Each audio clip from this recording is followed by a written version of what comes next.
Perkenalkan, nama saya Intan Chandra Kirana, NIM saya 245050107111080. Di sini saya akan menjelaskan tentang kasus saya, yaitu konflik antara pemilik lahan alam dengan pemilik hewan ternak di Nagari Badar Alam. Nah, lembaga apa nih yang terlibat dalam kasus saya? Yaitu yang pertama adalah pemerintah daerah Kabupaten Solok Selatan, yang kedua masyarakat lokal yaitu peternak dan pemilik lahan, dan yang ketiga adalah pihak kepolisian.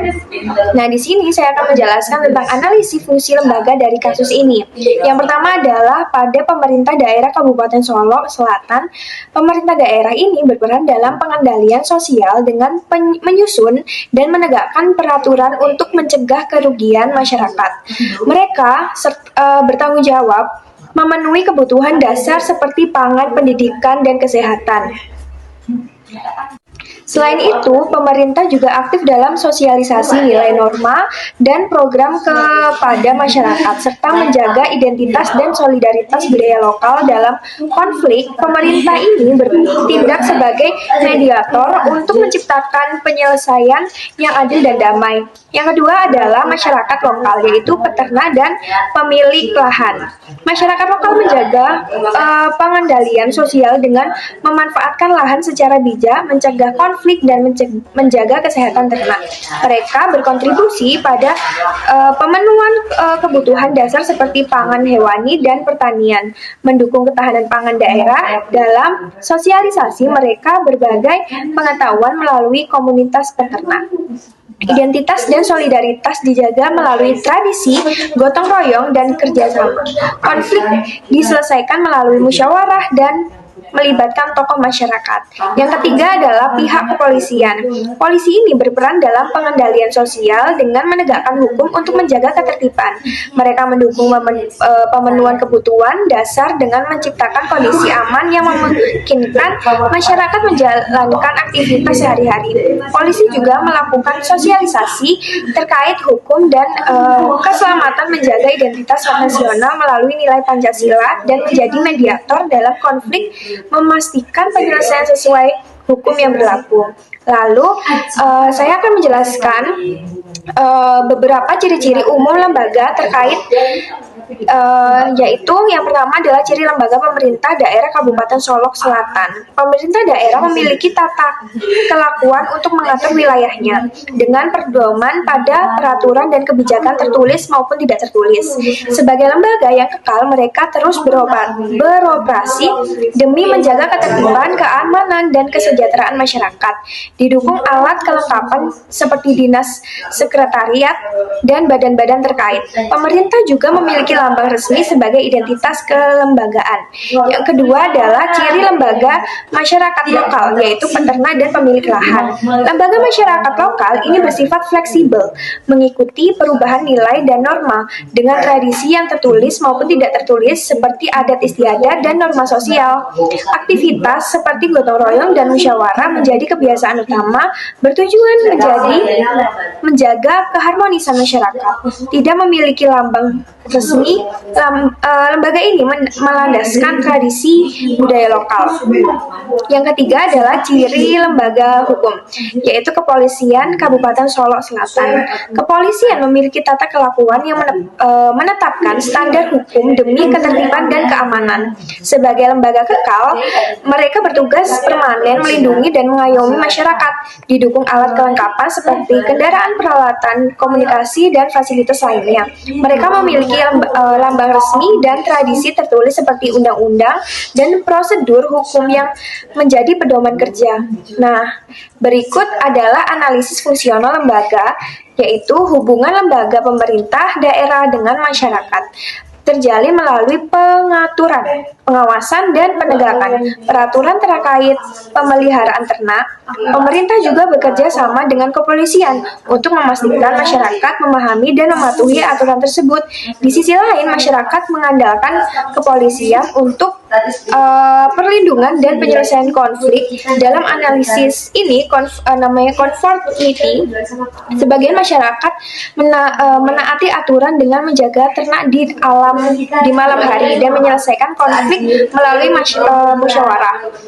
Namun dalam deviation terdapat pemilik ternak yang membiarkan ternaknya berkeliaran, merusak lahan orang lain sehingga memicu konflik yang terkadang diselesaikan dengan hukum rimba.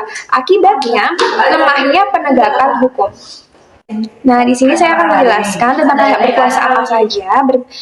Yang pihak berkuasa yang pertama adalah pemilik lahan. Pemilik lahan ini merasa berhak melindungi tanaman mereka dari gangguan hewan ternak.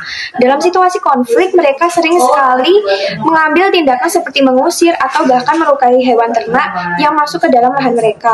Yang kedua adalah pemerintah daerah. Pemerintah daerah ini memiliki kewenangan untuk mengatur ketertiban umum seperti yang tercantum dalam Perda Kabupaten Solok Selatan nomor 1 tahun 2020. Namun, dalam praktiknya, peran mereka sering dianggap lemah sehingga menyelesaikan konflik ini kurang efektif.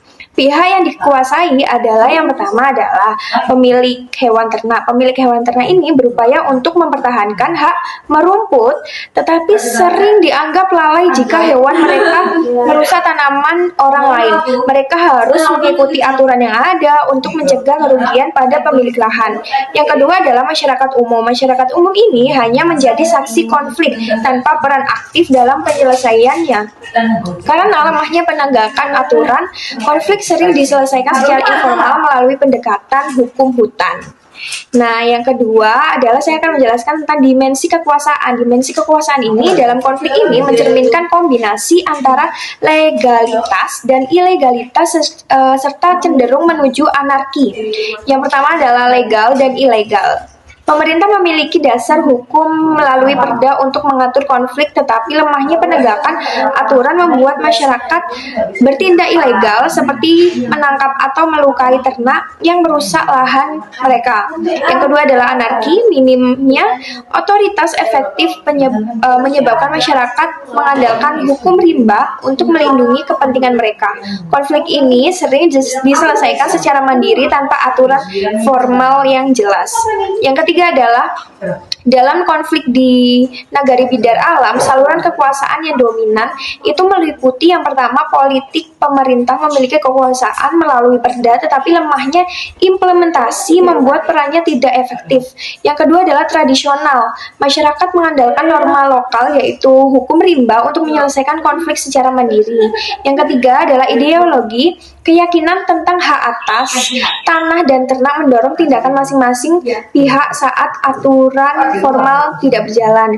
Yang keempat, sumber kekuasaan dalam kasus ini adalah yang pertama, kekayaan atau ekonomi. Pemilik lahan dan pemilik ternak mempertahankan kepentingan ekonomi mereka karena lahan dan ternak dalam sumber kehidupan.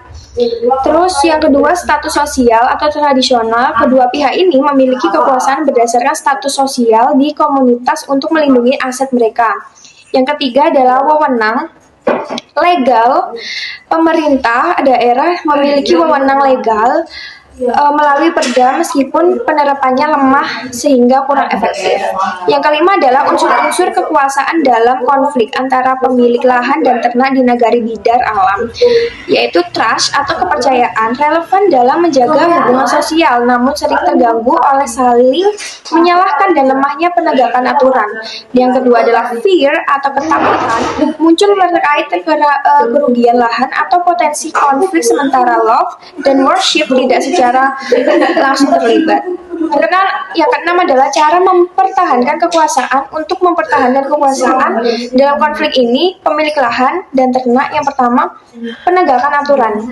Yang kedua adalah sosialisasi. Yang ketiga mediasi konflik. Yang keempat adalah kepercayaan publik. Yang kelima adalah fasilitas. Dan yang terakhir, bentuk-bentuk wewenang dalam konflik pemilik lahan dan pemilik ternak di Nagari Bidar Alam bisa digolongkan sebagai berikut. Yang pertama adalah wewenang rasional legal, yaitu pemerintah daerah memiliki wewenang legal untuk mengatur dan menegakkan aturan pemeliharaan ternak seperti Peraturan Daerah Solok Selatan nomor 1 tahun 2020. Wewenang ini berbasis aturan hukum dan dijalankan secara formal. Yang kedua adalah wewenang tradisional, tokoh masyarakat atau pemimpin adat juga mungkin memiliki peran tradisional dalam menyelesaikan konflik di antara warga. Yang ketiga adalah wewenang karismatis, yaitu jika ada tokoh berpengaruh yang dipercaya sebagai pribadi oleh masyarakat, dia bisa memainkan peran mediasi yang kuat.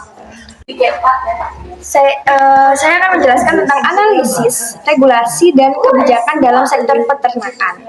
Nah, kebijakan utama sektor peternakan di Indonesia diatur melalui Undang-Undang Peternakan dan Kesehatan Hewan Nomor 18 Tahun 2009, termasuk perizinan usaha, pengendalian penyakit, dan distribusi pakan, serta regulasi impor untuk melindungi peternak lokal. Di tingkat daerah seperti Perda Solo Selatan Nomor 1 Tahun 2020, aturan melarang pelepasan ternak di area umum, namun lemahnya pengawasan dan sosialisasi membentuk kebijakan ini kurang efektif. Peternak kecil menghadapi hambatan birokrasi seperti prosedur yang lambat, biaya tinggi, dan kurangnya implementasi aturan. Hal ini mengurangi produktivitas, memicu konflik sosial akibat kerusakan lahan oleh ternak, dan menurunkan daya saing mereka. Instansi pemerintah seperti Dinas Peternakan diharapkan memainkan peran lebih besar melalui pengawasan, pelatihan, dan mediasi konflik saat ini.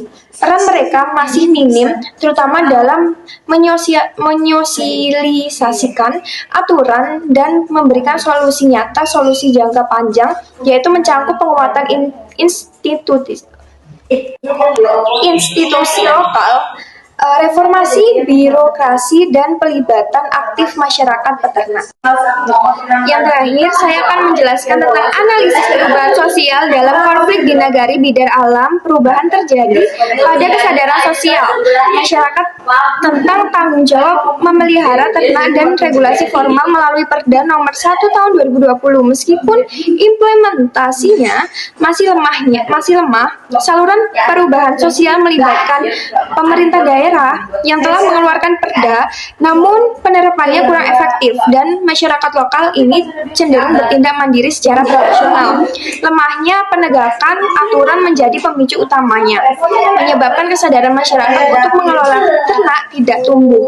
Perubahan norma terlihat dari norma formal berupa peraturan pemerintah yang mulai diperkenalkan, sementara normal informal seperti tindakan keras pemilik lahan terhadap ternak masih terjadi.